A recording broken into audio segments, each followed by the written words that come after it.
Innal hamdalillah nahmaduhu wa nasta'inuhu wa nastaghfiruh wa na'udzu billahi min shururi anfusina wa sayyiati a'malina man yahdihillahu fala mudilla lahu wa man yudlil fala hadiya lahu ashhadu an la ilaha illallah wahdahu la syarika lahu wa ashhadu anna Muhammadan abduhu wa rasuluh. Allahumma salli wa sallim wa barik ala abdika wa rasulika Muhammad wa ala alihi wa ashabihi wa man tabi'ahum bi ihsanin ila yaumiddin. Qala Allah ta'ala fi kitabihil karim, ya ayyuhalladzina amanu taqullaha haqqa tuqatih wa la tamutunna illa wa antum muslimun. Wa ba'd.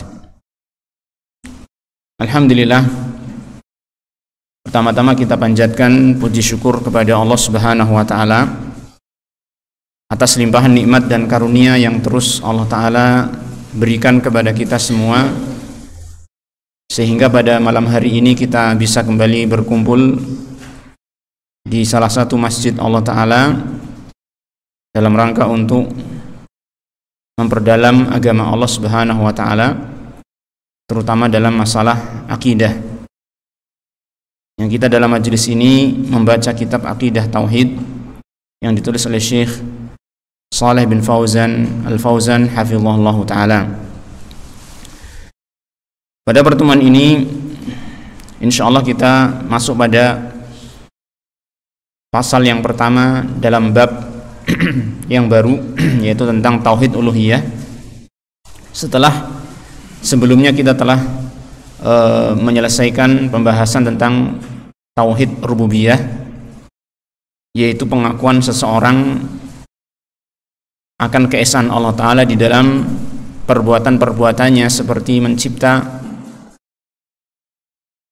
menguasai, mengatur, memiliki, memberi rezeki dan sebagainya.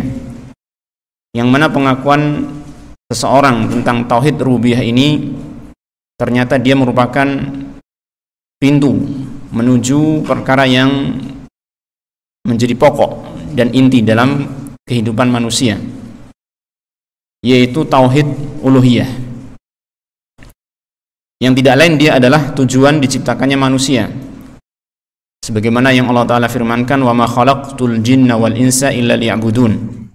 Tidaklah aku ciptakan jin dan manusia melainkan agar mereka beribadah kepadaku, beribadah kepada Allah Subhanahu wa taala.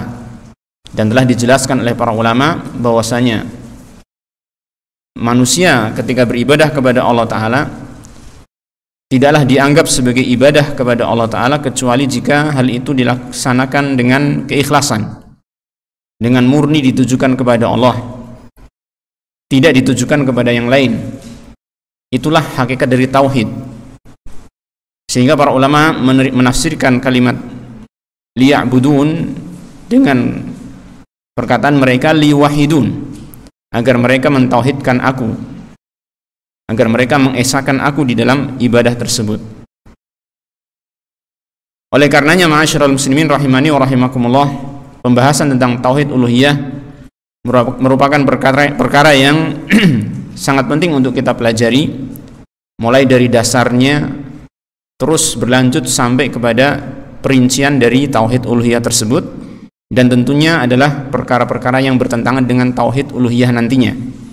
Kita akan mempelajari juga tentang berbagai macam kesyirikan-kesyirikan yang hal itu bertentangan dengan tauhid uluhiyah insyaallah taala. Pada kesempatan kita kali ini kita akan membaca penjelasan penulis dalam pasal yang pertama, Al-Faslul Awal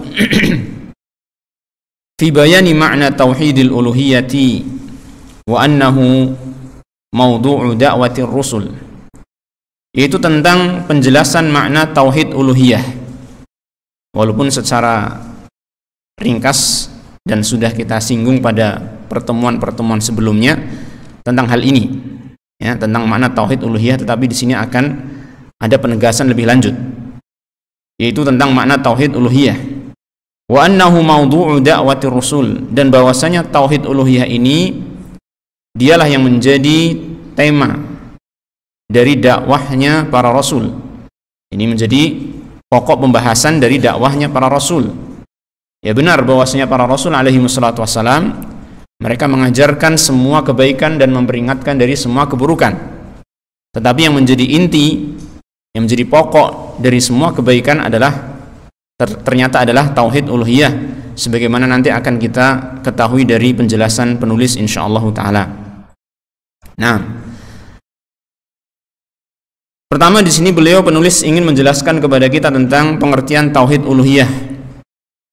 Tauhidul uluhiyah. Maka beliau pertama kali menerangkan di sini al-uluhiyatu hiyal ibadah. Simpelnya beliau mengatakan bahwasanya al-uluhiyah adalah ibadah.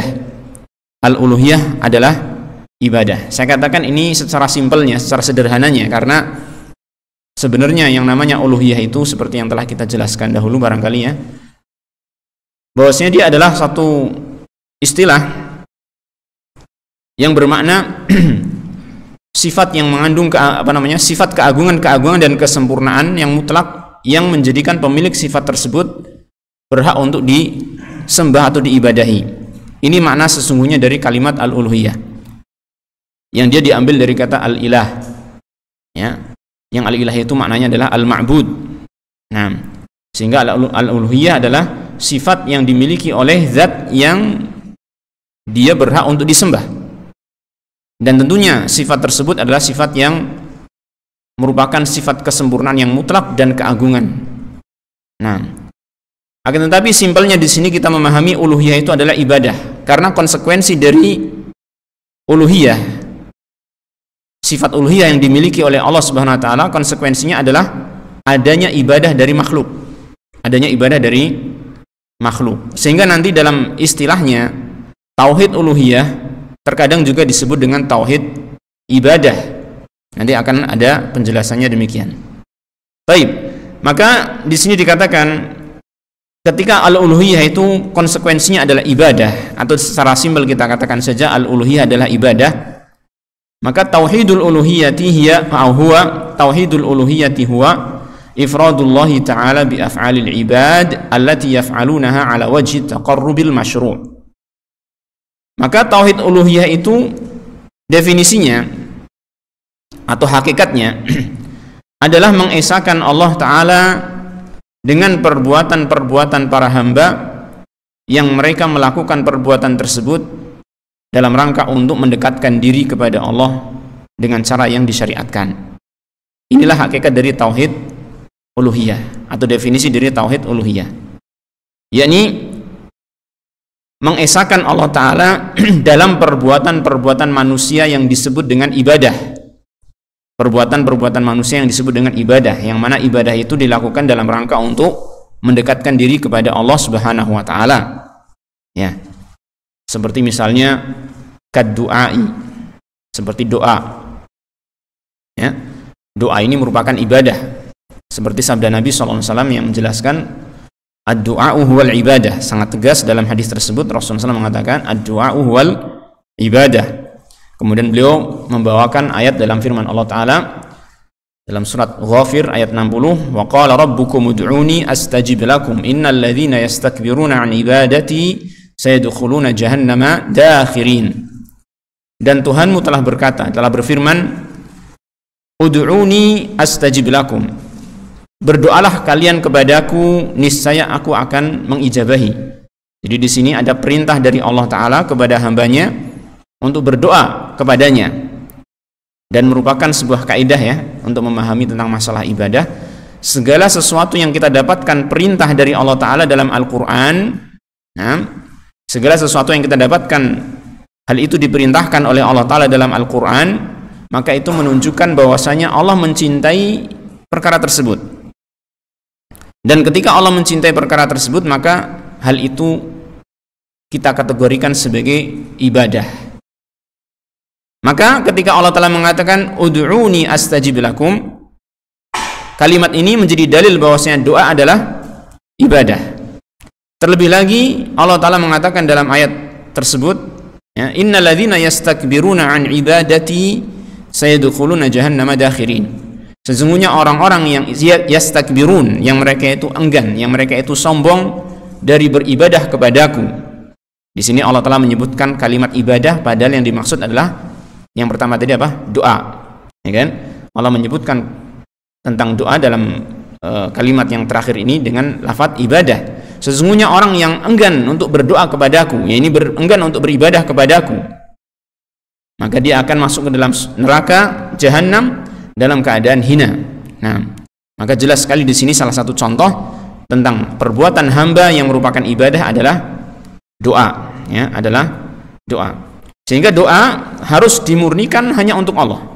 Tidak boleh seseorang itu berdoa meminta hajat kebutuhan dia kepada selain Allah Subhanahu wa taala. Ya, bahkan seandainya pun dengan dalih bahwasanya yang dia minta itu hanya sebagai perantara menuju Allah taala, maka tidak boleh. Karena Allah taala menghendaki ibadah itu murni untuk Allah Subhanahu wa taala saja, ya. Baik. Wan nadri, dan juga seperti nazar. Apa itu nazar? Nazar adalah seseorang mewajibkan sesuatu amalan yang pada asalnya tidak wajib. Itu nazar. Ya, seperti misalnya kita ketahui puasa Senin Kamis itu hukumnya apa? Sunnah, bukan wajib. Namun ketika seseorang mengatakan saya bernazar untuk Allah Ta'ala akan puasa Senin Kamis selama 1 bulan misalnya, ya ini contoh saja, maka puasa Senin Kamis yang tadinya sunnah bagi dia ketika sudah dinazarkan menjadi apa? Wajib. Ya. Dan dia berdosa ketika dia tidak melaksanakan nazarnya tersebut. Nah, nazar ini merupakan salah satu bentuk ibadah. Ya. Karena Allah Ta'ala dalam sebuah ayat memuji orang-orang yang menunaikan nazar mereka. Yufuna bin nazri, sebagaimana dalam surat Al-Insan. Mereka manusia atau hamba-hamba Allah Ta'ala yang mulia ini, mereka menunaikan nazar mereka, ya. Jadi nazar merupakan ibadah, sehingga nazar pun tidak boleh tidak boleh dibuat untuk selain Allah Ta'ala. Misalnya seseorang, saya bernazar untuk wali fulan akan melakukan ini dan itu, ini nggak boleh. Nah, jadi nazar termasuk ibadah yang dia harus ditujukan hanya kepada Allah Ta'ala saja. Kemudian wan nahr. An-nahar yaitu menyembelih. Nahar adalah apa? Menyembelih. Ya, menyembelih merupakan ibadah, yaitu mengucurkan darah dari binatang sembelihan. Ya, ini merupakan ibadah yang dia juga harus ditujukan kepada Allah Ta'ala saja. Dan tentunya ini seperti misalnya kurban contohnya, ya. Kemudian akikah, ada satu lagi apa? Ada kurban, akikah, satunya lagi apa? Penyembelihan yang merupakan ibadah itu hadiyu, ya, hadiyu, atau yang dilaksanakan oleh para jamaah ibadah haji, jamaah haji, ya. Di sana ada penyembelihan selain udhiyah, selain kurban, ya. Ada penyembelihan karena dam, ada karena kesalahan, ada yang memang yang khusus untuk hadiyu, ya kan. Maka ini semua adalah ibadah yang harus ditujukan kepada Allah Subhanahu wa taala. Demikian pula ibadah yang berikutnya, contoh yang berikutnya adalah ar-roja. Apa ini roja? Roja adalah berharap, ya. Dan ini letaknya di dalam hati. Maka ibadah itu selain ada yang dilakukan oleh anggota badan secara lahiriah, ternyata ada ibadah yang sifatnya itu di dalam batin, di dalam hati manusia. Seperti di sini roja, berharap.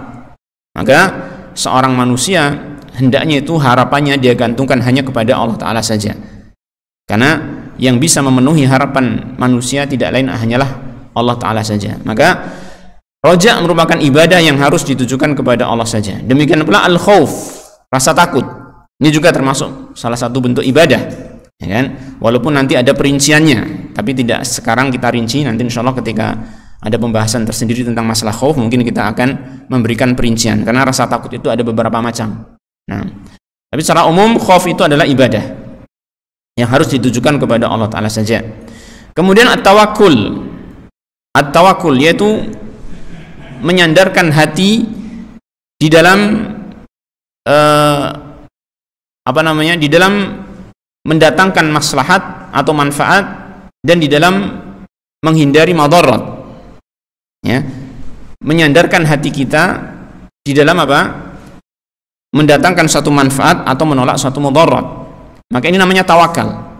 Kalau misalkan sandaran hati seseorang itu di dalam mendatangkan manfaat atau menolak mudarat kepada selain Allah tabaraka wa taala, maka dia telah jatuh pada kesyirikan.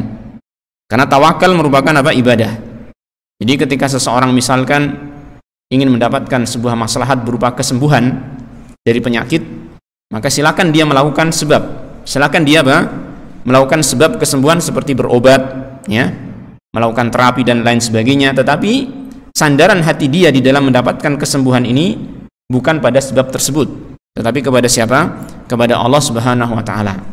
Kalau misalkan seseorang itu di dalam berobat, ya, di dalam mencari kesembuhan, dia bersandar hatinya kepada sebab, ya kan? Maka itu termasuk jenis kesyirikan. Termasuk salah satu jenis kesyirikan kepada Allah Subhanahu wa taala. Nah, demikian pula bentuk ibadah yang lain atau contoh ibadah yang lain adalah ar-raghbah. Ar-raghbah ini mirip dengan roja. Raghbah ini mirip dengan roja. Atau bisa kita katakan raghbah ini merupakan kelanjutan dari roja. Kalau roja itu hanya sekedar berharap, ya kan? Maka raghbah itu adalah harapan yang disertai dengan usaha untuk meraih apa yang dia harapkan. Ya, misalkan seseorang memiliki harapan, berharap kepada Allah Ta'ala untuk mendapatkan apa? Mendapatkan surga. Maka orang yang memiliki raghbah, ya kan, harapan besar terhadap surga tersebut, dia akan tergerak untuk melaksanakan apa? Ketaatan kepada Allah Subhanahu wa Ta'ala. Ini namanya raghbah. Kemudian raghbah ini adalah kelanjutan dari al-khauf. Kita katakan kelanjutan karena lebih dalam dari khauf. Raghbah adalah rasa takut yang disertai dengan usaha, amalan. Kalau raghbah tadi apa? Rasa harap yang disertai dengan usaha ataupun amalan, maka raghbah adalah rasa takut yang disertai dengan usaha atau amalan. Ketika seseorang itu merasa takut masuk dalam neraka, ya, ketika rasa takutnya itu semakin besar, maka akan mendorong dirinya untuk apa? Meninggalkan perkara-perkara yang bisa menjerumuskan dia ke dalam neraka. Dia tinggalkan kemaksiatan-kemaksiatan, ya, tinggalkan kesyirikan-kesyirikan dan lain sebagainya. Nah, wal inabah, dan inabah itu salah satu macam ibadah yang maknanya adalah senantiasa kembali kepada Allah Subhanahu wa taala. Dan dia lebih dalam daripada sekedar taubat. Taubat itu kembali kepada Allah, tetapi inabah lebih dari itu. Ya, kalau taubat itu biasanya apa? Setelah berbuat maksiat kemudian dia kembali kepada Allah memperbaiki diri. Nah, ketika itu kalau dia lanjutkan dengan terus melaksanakan ketaatan kepada Allah, menjauhi maksiat-maksiat, maka itu disebut inabah. Karena dia senantiasa kembali kepada Allah Subhanahu wa taala. Nah, ini hanya sekedar contoh-contoh untuk menjelaskan kepada kita tentang amalan-amalan ataupun perbuatan-perbuatan yang dilakukan oleh manusia yang harusnya apa? Ditujukan hanya untuk Allah Tabaraka wa taala saja. Ini namanya mengesahkan Allah Ta'ala di dalam ibadah. Dan itulah yang disebut dengan tauhid uluhiyah. Insya Allah bisa difahami, ya. Nah, artinya ikhwan, apabila seseorang itu melaksanakan salah satu jenis ibadah, kok di sana terkontaminasi unsur ini diserahkan kepada selain Allah Ta'ala, ditujukan kepada selain Allah, maka dia mengandung kesyirikan. Mengandung apa? Kesyirikan. Seperti misalnya seseorang ketika beribadah, yang seharusnya tujuan ibadah itu mendapatkan apa? Pujian dari Allah Tabaraka wa taala, namun dia kotori ibadahnya itu dengan tujuan untuk ingin mendapatkan apa? Pujian dari manusia. Ini yang disebut apa? Riya, ya. Maka ini ibadahnya telah terkotori dengan salah satu jenis kesyirikan, yaitu riya tadi. Jadi banyak sekali ma'asyiral ikhwah, ma'asyiral muslimin rahimani wa rahimakumullah, perkara-perkara yang selayaknya kita ketahui yang itu bertentangan dengan tauhid uluhiyah. Ada riya, ya kan? Ada sum'ah, ada lagi mengharapkan dunia dengan amalan ibadah, ya kan? Terus ada lagi misalkan tatoyur, beranggapan sial dan lain sebagainya, perkara-perkara yang barangkali banyak kaum muslimin belum memahami dengan baik tentang masalah ini, yang tentunya ini merupakan perkara yang sangat penting. Nah, baik. Kemudian di sini dilanjutkan oleh penulis mengatakan tentang urgensi dari tauhid uluhiyah ini. Setelah beliau menjelaskan tentang definisi tauhid uluhiyah, maka beliau mulai menjelaskan tentang urgensi atau pentingnya tauhid uluhiyah. Beliau mengatakan, wa hadzal naw'u min at-tauhidi huwa mawdu'u da'watir rusuli min awwalihim ila akhirihim. Beliau mengatakan bahwasanya tauhid jenis ini, yaitu tauhid apa tadi? Tauhid uluhiyah, huwa mawdu'u da'watir rusul. Dia adalah yang menjadi tema pokok pembahasan, ya, pokok tema pembahasan dari dakwahnya para rasul. Min awwalihim ila akhirihim, dari awal mereka sampai akhir mereka. Siapa rasul yang pertama? Rasul yang pertama adalah Nabi Nuh alaihi salam. Yang terakhir adalah Nabi Muhammad sallallahu alaihi wasallam. Semua para rasul alaihi wassalatu wassalam, maudhu'u da'watihim, tema dakwah mereka, inti dari dakwah mereka adalah apa? Menegakkan tauhid uluhiyah. Menegakkan tauhid uluhiyah. Dan ini jelas menunjukkan kepada kita akan urgensinya tauhid uluhiyah. Kalau tidak memiliki sisi kepentingan, tidak memiliki sisi urgennya, tidak mungkin Allah Ta'ala mengutus para rasul yang seluruhnya itu banyak sekali itu ya, untuk menegakkan ini. Menunjukkan bahwa ini adalah perkara yang sangat apa? Penting, sampai-sampai Allah Ta'ala mengutus para rasul untuk menegakkannya. Nah ini ya. Jadi ini menunjukkan akan pentingnya tauhid uluhiyah. Di antara dalil yang menjelaskan tentang hal ini, bahwasanya tauhid uluhiyah menjadi pokok dakwahnya para rasul, adalah firman Allah Ta'ala, qala ta'ala wa laqad ba'athna fi kulli ummatin rasulan an i'budullaha wajtanibut taghut. Ya. Sungguh telah kami utus pada setiap umat seorang rasul. Jadi pada setiap umat yang telah berlalu semenjak awal sampai akhir, sampai zaman kita sekarang ini, telah diutus seorang rasul. Pada masing-masing umat itu memiliki apa? Rasulnya sendiri-sendiri. Sampai akhirnya umat yang terakhir rasulnya adalah Nabi Muhammad sallallahu alaihi wasallam, dan tidak ada lagi rasul setelah beliau.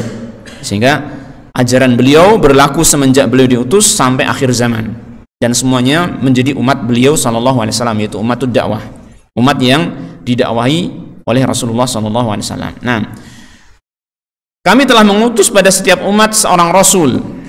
Kemudian Allah mengatakan, ani'budullaha wajtanibut taghut. Kalimat ini an, ya, kalau dalam bahasa Arab ini dikatakan an untuk tafsiriyah, ya, an untuk menjelaskan tentang isi dari seruan yang dibawa oleh rasul tersebut. Nah, Allah mengatakan u'budullah, ani'budullah wajtanibut taghut. Maknanya bahwasanya para rasul itu atau rasul yang Allah utus itu semuanya, ya, menyerukan u'budullah wajtanibut taghut. Beribadahlah kalian kepada Allah dan jauhilah taghut. Nah, ini kalau kita perhatikan kalimat u'budullah wajtanibut taghut, tidak lain dia adalah apa? Tauhid uluhiyah itu sendiri. Bahwasanya Allah memerintahkan manusia untuk beribadah kepada Allah dan meninggalkan peribadahan kepada taghut, yaitu semua sesembahan selain Allah Subhanahu wa taala. Maka inilah yang dimaksud dengan tauhid uluhiyah. Jadi inti ajaran para rasul adalah tauhid uluhiyah. Wa qala ta'ala, juga dalam ayat yang lain Allah Ta'ala berfirman, wa ma arsalna min qablika min rasulin illa nuhi ilaihi annahu la ilaha illa ana fa'budun. Tidaklah kami mengutus sebelum engkau wahai Muhammad sallallahu alaihi wasallam min rasulin, seorang rasul pun, illa, melainkan nuhi ilaihi, kami wahyukan kepadanya, annahu la ilaha illa ana, tidak ada ilah yang berhak disembah, tidak ada sesembahan yang berhak untuk disembah kecuali aku saja. Fa'budun, maka hendaknya kalian beribadahlah hanya kepadaku. Ya. Ini juga menjelaskan kepada kita bahwasanya semua rasul, ya, diberi wahyu oleh Allah Ta'ala untuk menegakkan tauhid uluhiyah. Maka Syekh menjelaskan lebih lanjut, wa kullu rasulin yabda'u da'watahu liqaumihi bil amri bi tauhidil uluhiyah. Semua rasul, ya, yang Allah utus memulai dakwahnya kepada kaumnya dengan memerintahkan tauhid uluhiyah. Jadi kalau kita perhatikan dalam Al-Quran nanti kita temui bahwasanya semua rasul yang Allah utus, ya kan, mereka menyerukan tauhid uluhiyah dengan lafaz-lafaz yang disebutkan dalam Al-Quran. Kama qala Nuhun wa Hudun wa Salihun wa Syu'aib, sebagaimana yang dikatakan oleh Nabi Nuh, Nabi Hud, Nabi Saleh, Nabi Syu'aib. Ini sebagai contoh yang Allah bawakan di dalam Al-Qur'an. Semuanya mengatakan kalimat yang sama. Ya qaumi ibudullah ma lakum min ilahin ghairuh. Wahai kaumku, beribadahlah kalian kepada Allah, sembahlah Allah. Ma lakum min ilahin ghairuhu. Tidak ada bagi kalian seorang sesembahan pun, ya, selain daripada Allah tabaraka wa taala. Lihat, semua para rasul seruannya sama, kalimatnya sama, walaupun tentunya bahasanya berbeda-beda, tetapi ini maksudnya adalah apa? Yang mereka sampaikan kepada kaumnya adalah sama, sepakat antara satu rasul dengan yang lainnya.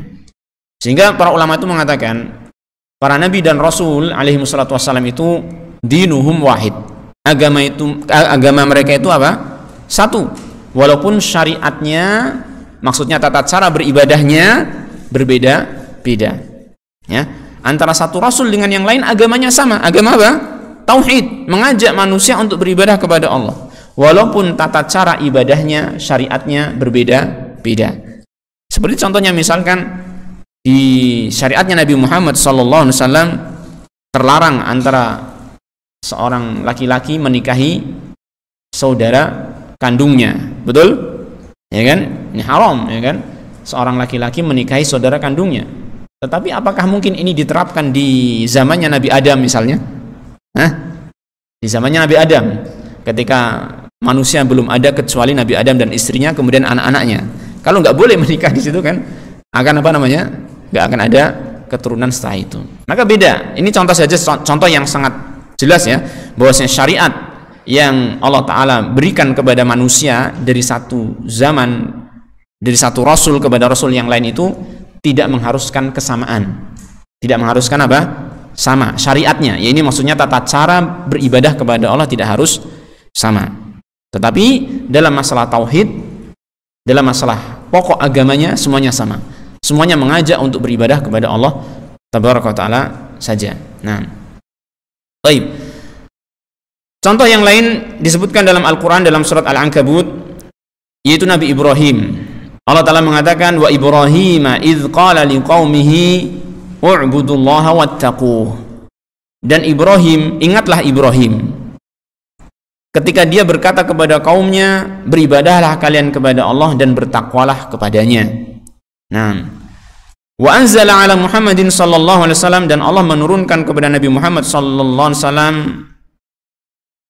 firman-Nya, qul inni umirtu an a'budallaha mukhlishan lahuddin. Katakanlah wahai Rasul, sesungguhnya aku diperintahkan ya, untuk beribadah kepada Allah dengan memurnikan agama atau memurnikan ketaatan hanya kepada Allah Subhanahu wa taala saja.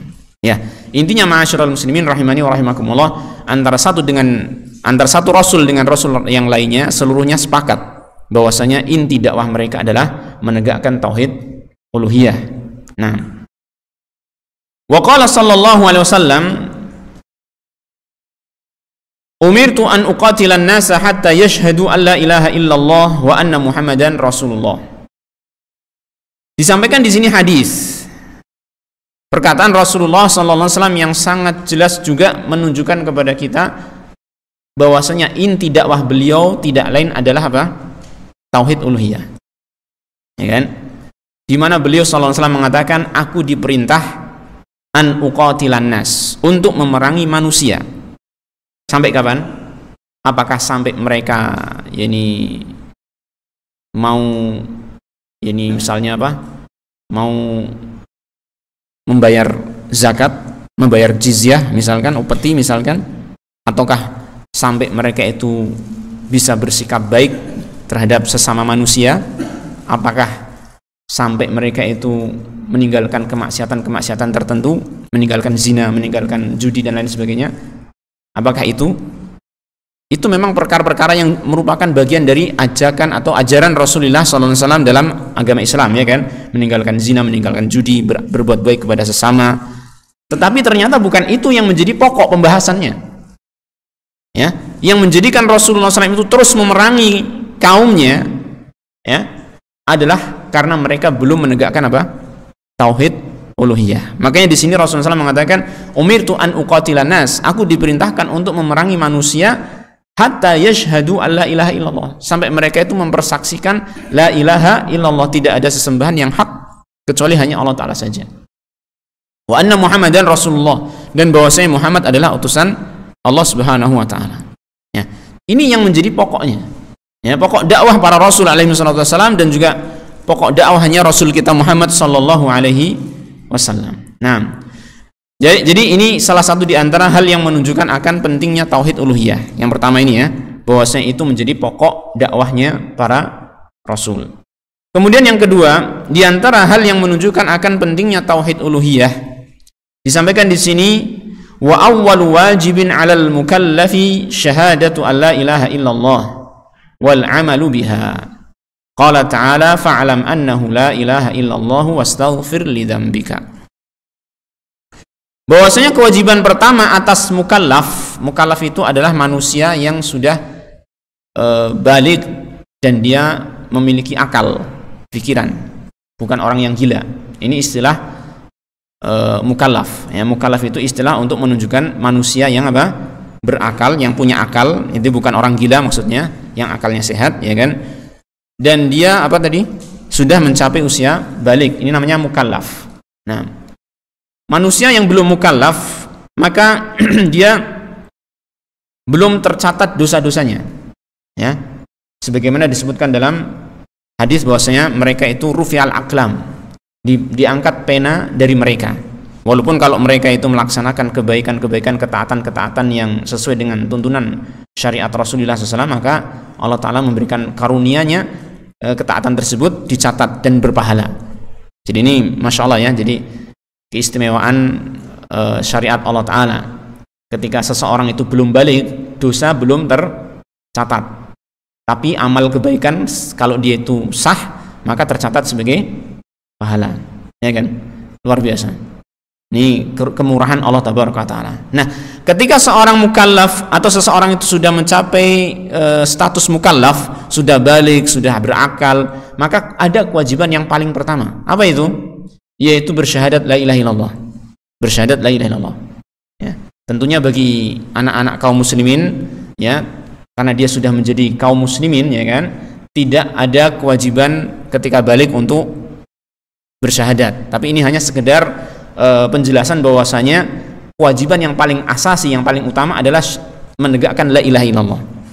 Bukan maksudnya di sini setiap anak kaum muslimin yang sudah balik, misalkan, oh ini anak saya sudah balik, harus kamu syahadat. Enggak gitu.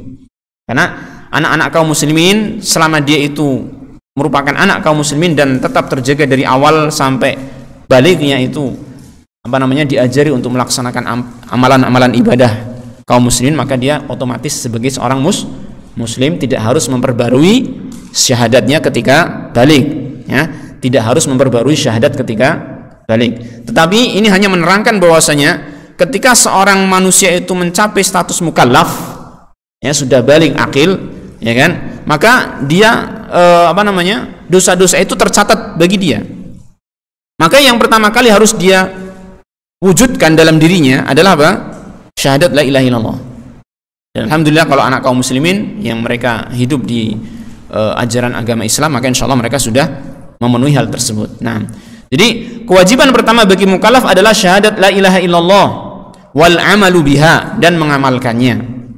Ya, Allah Ta'ala berfirman, fa'lam annahu la ilaha illallah wastaghfir li dzambik. Maka ketahuilah bahwasanya tidak ada ilah yang berhak disembah melainkan hanya Allah Ta'ala saja, wastaghfir li dzambika, dan mintalah ampun terhadap dosa-dosamu. Oleh karena itu, ma'asyiral muslimin rahimani wa rahimakumullah, ketika kita berbicara tentang agama Islam, rukun Islam yang pertama adalah apa? Syahadat, karena dia merupakan kewajiban yang pertama. Ya, kewajiban yang pertama.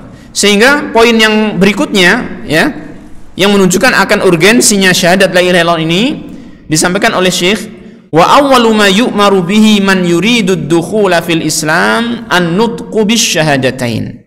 Ya, yang pertama kali diperintahkan kepada orang yang ingin masuk ke dalam Islam adalah apa? Mengucapkan dua kalimat syahadat. Ini yang pertama kali. Seseorang yang asalnya kafir, ya kan, tidak bisa berubah status dengan Islam kecuali dengan apa? Diawali dengan apa? Mengucapkan dua kalimat syahadat. Kecuali dengan diawali dengan mengucapkan dua kalimat syahadat, karena dia adalah pertama yang diperintahkan dia lakukan. Ya. Baik.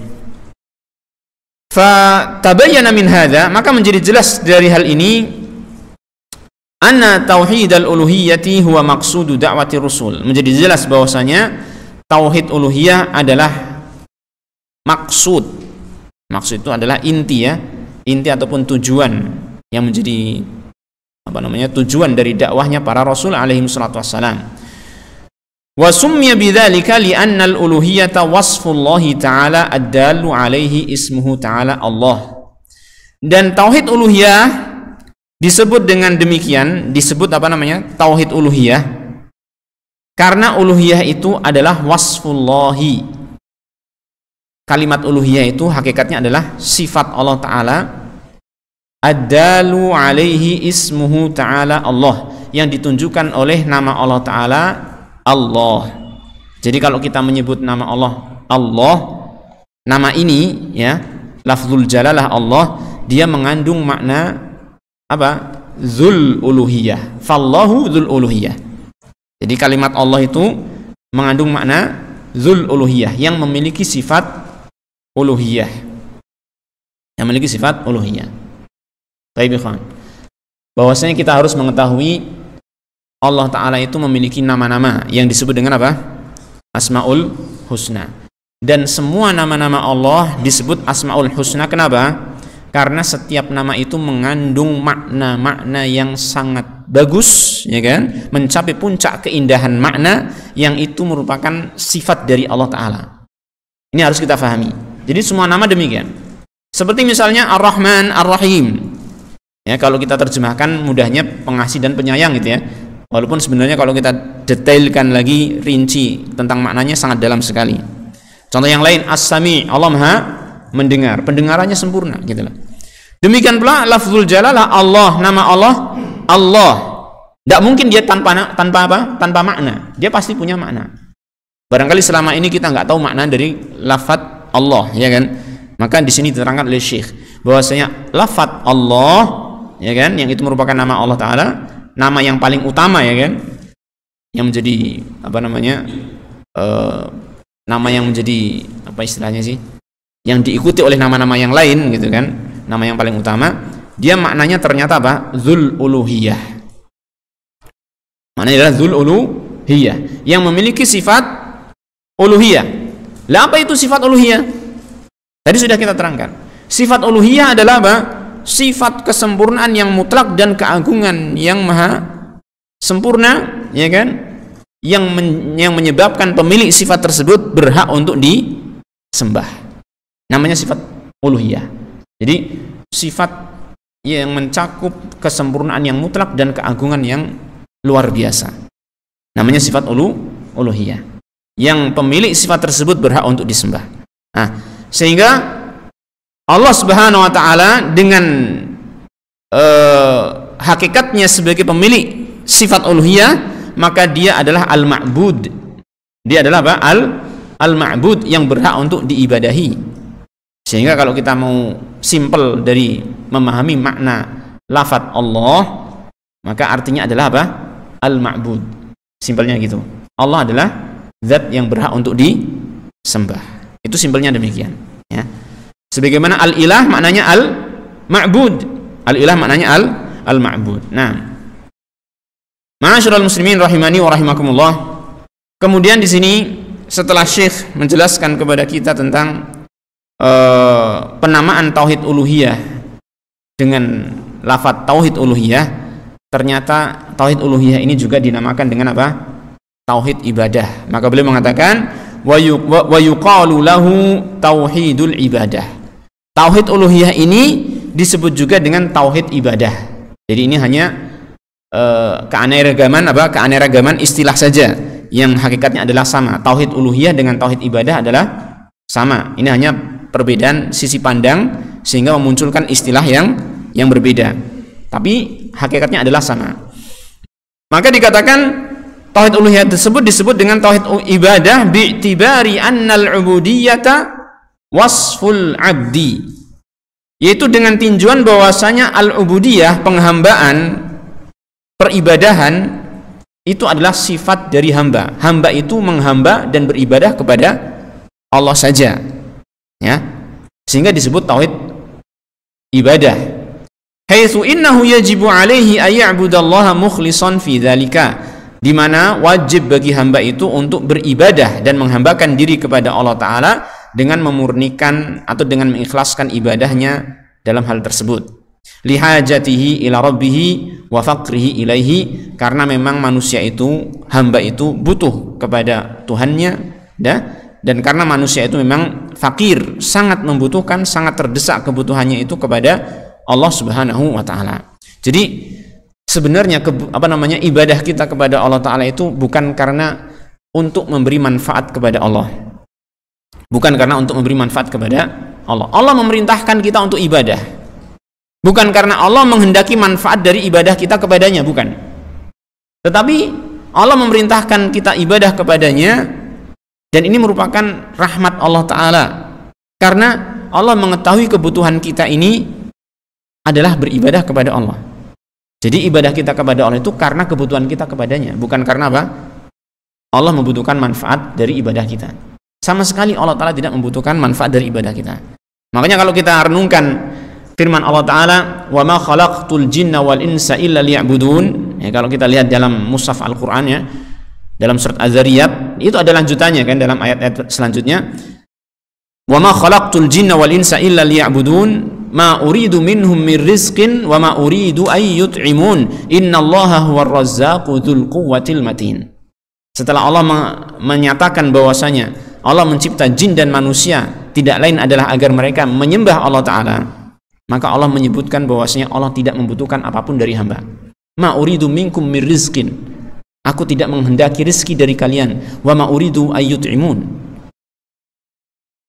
dan aku tidak menginginkan mereka memberi makan kepadaku. Allah nggak butuh manfaat sedikit pun dari manusia. Bahkan apa? Allah menyebutkan innallaha huwar razzaq. Bahkan Allah Ta'ala dialah yang memberi rezeki kepada manusia.